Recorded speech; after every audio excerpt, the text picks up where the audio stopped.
بسم اللہ الرحمن الرحیم۔ آج ہم تنوین کے متعلق پڑھیں گے۔ دو زبر، دو زیر، دو پیش کو تنوین کہتے ہیں۔ تنوین آواز کو ناک میں چھپانے کا نام ہے۔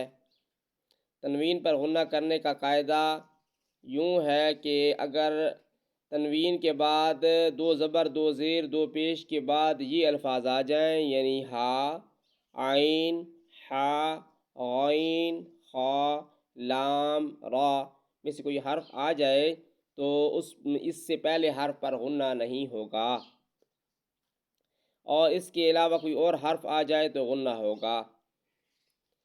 اس کے بعد الف میم دو زبر من جیسے لکھا ہوا ہے، یا میم دو زیر مین ہے، میم کے ساتھ الف پڑا ہوا ہے تو اس کو الف پڑھیں گے نہیں، بلکہ صرف میم دو زبر من ہی کہیں گے۔ جیسے با دو زبر با، الف دو زبر بن ہے تو اسے با دو زبر بن ہی پڑھیں گے۔ یہ تنوین ہے۔ تنوین ناک میں غنہ کرنے کا نام تنوین ہے۔ جی بسم اللہ الرحمن الرحیم، آگے شروع کرتے ہیں۔ حمزہ زبر آ، با زبر با، آبا، دال دو زبر دن، آبادن۔ حمزہ زبر آ، حا زبر حا، آحا، دال دو پیش دن، آحادن۔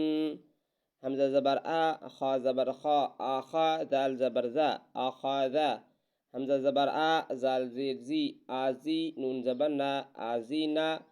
حمزہ زبر آ، میم زبر ما، آما، را زبر را، آمارا۔